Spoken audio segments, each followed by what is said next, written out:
Hello, hello, c'est moi Gilles et bienvenue à nouveau dans cette série de 3 vidéos consacrées à ces 3 paramètres, ces 3 clés à surtout maîtriser pour une voix juste, libre, qui touche, qui interpelle et qui vous permettent d'exprimer, de faire passer votre message. Dans la première vidéo, nous avons parlé de la force, de comment on pouvait contacter sa force sans se tendre, sans utiliser les muscles. Dans la deuxième vidéo, nous avons parlé de la direction de la voix. Et dans cette vidéo-là, nous avons parlé d'ouverture. Alors, de quelle ouverture s'agit-il? Eh bien, il s'agit de l'ouverture de l'instrument. Mais cette clé, l'ouverture, ne concerne pas que l'instrument, elle concerne aussi l'instrumentiste. L'instrument, c'est comment nous sommes construits. L'instrumentiste, c'est comment nous jouons de cet instrument. Okay, et le troisième paramètre, c'est l'artiste. Dans cette série, on n'en parle pas trop.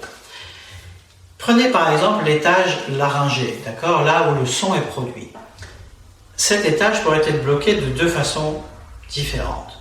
D'abord, il pourrait y avoir beaucoup de tension dans mes cervicales, ce qui viendrait empêtrer et serrer, bloquer ma mâchoire. Ça, c'est l'instrument. Okay, ça, c'est l'instrument, et pour ça, on peut faire des exercices qui permettent, et je le fais très très souvent, de débloquer les cervicales. Les gens me disent, mais c'est incroyable, en quelques minutes, je tourne à nouveau très bien la tête, j'ai plus de douleur. Je reçois énormément de témoignages après mes stages, et des gens me disant, mais c'est incroyable, mes douleurs ont disparu. Bon, bref, c'est une petite parenthèse. Donc ça peut être lié à l'instrument, mais ça peut être aussi comment l'instrumentiste s'utilise-t-il dans cette zone-là. Par exemple, je sais très bien que parfois, les élèves ont du mal à accoler leur corde vocale. Alors, qu'est-ce qui se passe? Eh bien, il y a plein de muscles très sympathiques qui veulent aider.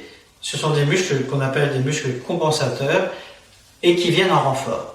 Mais seulement, que se passe-t-il? Eh bien, ce qui se passe, c'est que quand ces muscles viennent en renfort, ils viennent d'une certaine façon bloquer le larynx. Vous savez que le larynx, c'est de la mécanique de précision, que les cartilages doivent basculer les uns sur les autres, qu'à l'intérieur, d'autres petits cartilages doivent basculer ou s'écarter pour accoler les cordes. Et si je ramène trop de tension, si mes muscles compensateurs viennent à la rescousse, alors mon larynx est bloqué et tous ces petits cartilages, tous ces petits muscles ne peuvent plus faire leur travail. Ils sont complètement bloqués, complètement empêchés. Et c'est pour ça que souvent, la voix craque au passage. Ok? Peut-être connaissez-vous ce genre de désagrément. Alors qu'elle peut tout à fait faire de manière souple. Là, il n'y a plus de craquement, vous entendez? Si vous êtes dans ce cas-là, ça c'est vraiment une ressource importante. Pourquoi? Parce que dans la première version, j'ai écrasé, j'ai utilisé beaucoup de muscles, beaucoup de force. Dans la deuxième,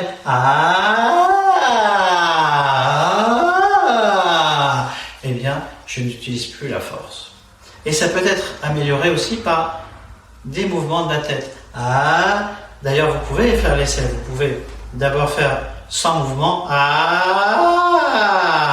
ça craquait très fort. Craquer, bon, bref. Ou alors, en bougeant la tête. Et là, comme par magie, ça ne craque plus. Pourquoi? Parce que je m'utilise de manière plus correcte.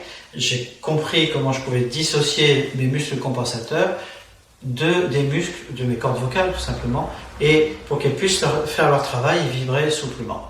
Ça, c'est un exemple de la façon dont on peut travailler sur l'ouverture, soit en travaillant l'instrument, soit par la compréhension de comment je m'utilise en tant qu'instrumentiste, comment je joue de mon instrument. Mais quand je parle d'ouverture, il n'y a pas que l'ouverture laryngée, ou la souplesse laryngée, la souplesse des cordes vocales. Bien souvent, les dos sont très en tension.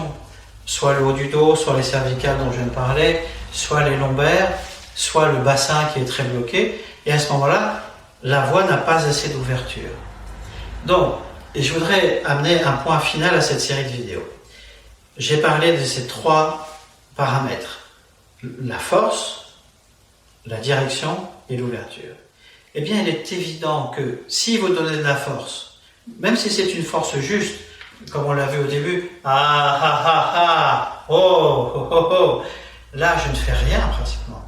Mes muscles, mes abdominaux sont au repos, d'ailleurs la position en arrière le favorise. Donc là, ça n'est pas une force brute que j'utilise. Mais si j'utilise, que ce soit celle-là ou une autre, mais que je ne donne pas de direction à ma voix, je vais me fatiguer. C'est-à-dire que cette force que j'envoie, eh bien, elle va se retourner contre moi.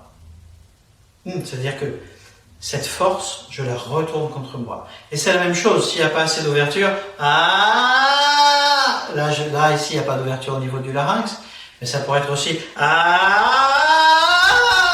ok, je pourrais essayer de pousser avec mes abdominaux, pousser serré au niveau du plexus. Non, là, ce que je vais faire,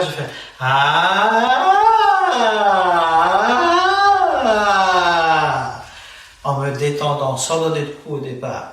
Et c'est comme ça, en harmonisant ces trois paramètres, que vous allez trouver une voix juste, une voix vraie et une voix libérée.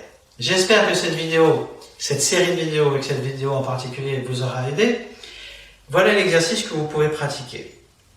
En vous mettant dans la posture du début, la posture sur la recherche de la force. Commencez par faire l'exercice plusieurs fois. Et ensuite, faites ceci. Faites d'accord? Et vous pouvez soit le faire en bougeant la tête. Alors, bien souvent, quand je vois les gens bouger, ils font ça. C'est-à-dire que c'est très mécanique. Bon. Ce qui nous intéresse de bouger, c'est évidemment trouver de la souplesse dans le corps, dans le buste, dans le thorax, dans le ventre. Mais c'est surtout de travailler sur ce qui peut se passer là au niveau du cou. Donc, vous pouvez faire ça en bougeant. Et vous allez voir que vous allez atteindre des notes que vous n'atteigniez pas avant. Et tout ça évidemment, si vous reprenez vos habitudes, vous faites ça ne va pas marcher. Mais si vous jouez vraiment le jeu de laisser faire alors vous pouvez le faire aussi en lâchant vraiment devant. Quand je dis lâcher, c'est pas se pencher. Parce que vous êtes encore dans le contrôle, vous vous penchez. C'est vraiment donc vous inversez. C'est-à-dire qu'au moment où vous montez dans l'aigu, vous plongez vers le bas. Faites-le maintenant.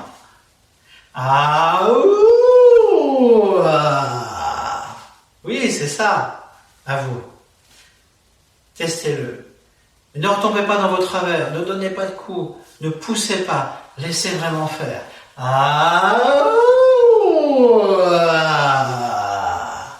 Voilà. Et maintenant, essayez de le faire en restant debout. À vous. Oui. Et là, comme il y a de l'ouverture, la force peut s'exprimer. Et la direction peut s'exprimer aussi. Donc, j'espère que ces vidéos vous auront aidé. J'espère qu'elles vous auront plu, qu'elles vous auront permis d'aller un peu plus loin dans la compréhension et aussi de réviser certaines croyances sur la voix. C'était Gilles Pénaud. Prenez bien soin de vous et on se retrouve très vite pour d'autres aventures. Bye bye.